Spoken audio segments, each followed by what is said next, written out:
Before you open the doors to a paid membership or a community, there are 5 things you must consider if you don't want your community to feel like a total mess. So let's get you organized and get you ready to bring your amazing idea out into the world. Hey there, I am Carrie Melissa Jones, and I help organizations and service providers launch amazing communities that feel rewarding both for the members and for you, the creator. In this video, I'm going to give you a high-level blueprint, the 5 critical decisions for you to make before you ever invite your first member into your community. Now, I have a full workshop that is completely free that you can watch right after you watch this video. It is linked below. I welcome you to take a look at that if you want to get even deeper into the details of this and start working out what are you going to actually do to bring your community to life.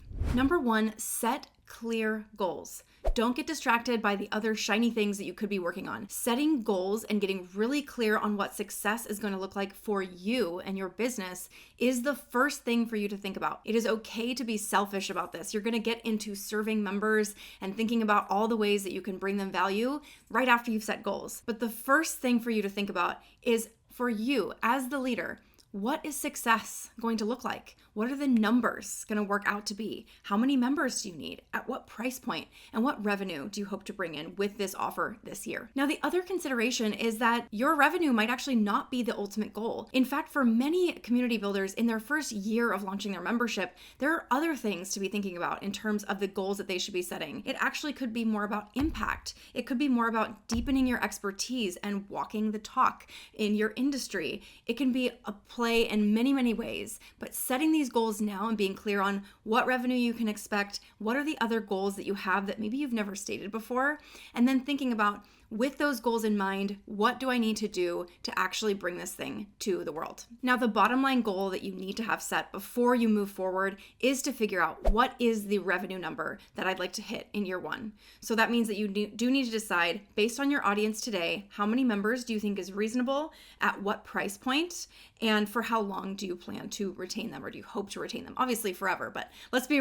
realistic here. Now, if you want some industry standards for what these numbers are, inside of that workshop that I shared earlier, the How to Build the Thriving Community of Your Dreams workshop, I share with you standard conversion rates and what you can expect in terms of engagement and what to do about churn and retention. The second decision to make before you ever launch is to think about who your members are. Not just, these are smart people that I want to gather, or these are service providers. No, we need to get really specific. And then we need to take it to the next level. So we say, who is the specific person I'm targeting? Who is in the niche that I'm going after? And then I need to validate with those folks, what do they actually think about this idea? What are they willing to pay for it? Is it higher than I think? Which is often the case. Is it lower than I think? Which is really good to know now. These are the kinds of questions to be asking now at this stage. You can always start out with a kind of hypothesis for who you think you're going to be best serving and make that hypothesis more and more sturdy as you see the data and see who is joining and who is resonating the most with your membership and getting the most value out of it.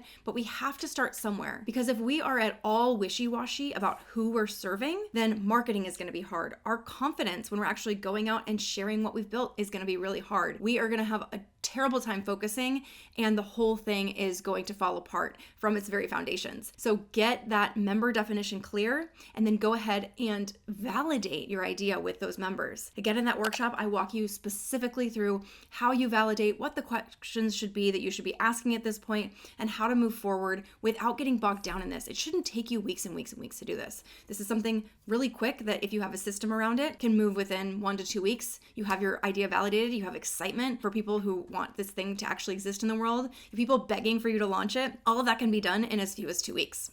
The third decision to make is deciding what is your community compass. Now, this is a framework that is specific to the CMJ community and to the CMJ group brand. And this is something that really wraps up these strategies and the kind of framework that we teach across all of our clients. And this is a kind of 3-part strategic framework that's going to get you really clear on who you're serving, what you're bringing them together to do, and why it matters, crucially on that third point. Think now, what is the one promise? What is the one transformation that I want to be ushering these members through?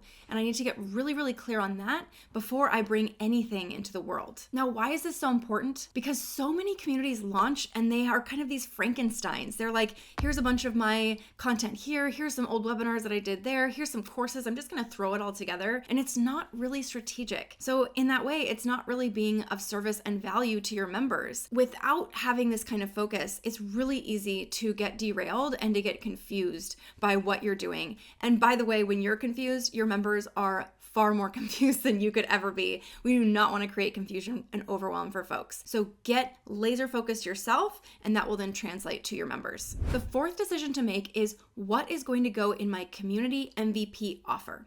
Your community MVP offer is the minimum viable product for your community, meaning what is the simplest, fastest thing that I can launch with that is still going to enable a transformation for my members. So your community MVP offer is what is going to actually go into my community suite at this point. Is it going to be one course that I've created? Is it going to be monthly coaching calls? Is it going to be a live in-person gathering that happens once a month? These are the things to decide now. Now, what I will say is that most people overcomplicate this. They think that it has to be perfect on day one. And I've had clients come to me and say, Carrie, if I get this wrong out the gate, I can never have a second chance. And nothing could be further from the truth.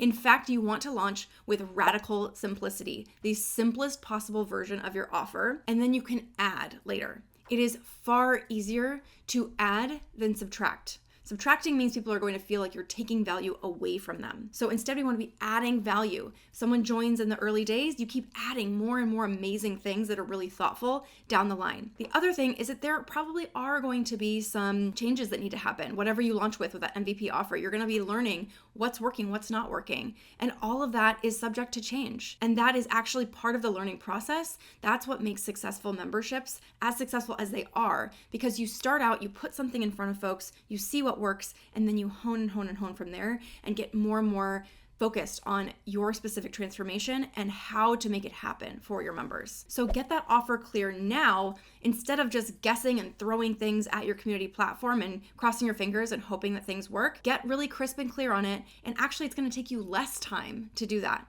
because once you've gotten really clear, then you're going to say, wow, there's really only 3 things I need to put in here. I can launch this thing in days, not weeks or months. If you want support in this, we just launched a community MVP offer GPT that's going to help you to look at who am I serving, what do they need, and what do I as the leader find energy in doing? What brings me energy? What brings me joy to do? And then it's going to help you to think through of all the different ways you could serve members and help them through transformation. What is the simplest version of my offer that I can launch with? Again, within days, not within weeks. That GPT is now available, and it will be available to you as soon as you sign up for the free workshop, which is linked below. The 5th decision to make is, what is your launch actually going to look like? It is one thing to set up your community space and another to actually bring people in and have a full experience ready for them. So how are you going to kick things off? How are you going to build anticipation? Who are you going to do outreach to? And what are the assets that you need in place? So you need onboarding messaging, you need a sales page, you need the emails that are going to go out to your members right when they first join. That's going to help to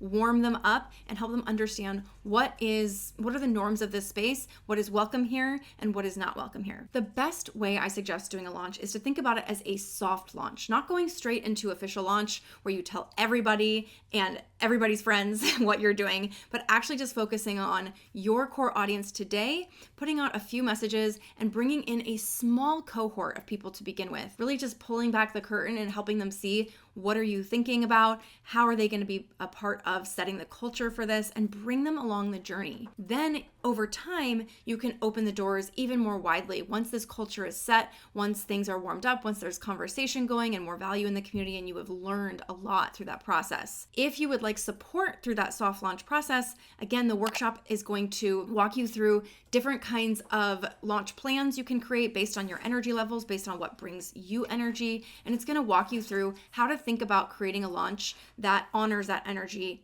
and is going to build excitement among your members. So that's it. There's only 5 decisions to be made. When they're laid out like this, it doesn't seem so intimidating, does it? If you want to go even more in depth on this, I invite you to watch the workshop below, How to Create the Thriving Community of Your Dreams. It's going to walk you through each of these 5 decisions in detail and help you to work through an action plan for actually bringing this community into the world. Now, I want to hear from you. Which of these 5 decisions feels the fuzziest for you right now? Drop a comment below and I will let you know what my thoughts are and how I can help you move forward. Okay, friends, so now you've got these 5 decisions in front of you. I want to wish you the best of luck and the most joy possible while you're building your amazing, thriving, successful community. I am here if you need me. Make sure to follow me on Instagram, and I can't wait to keep in touch.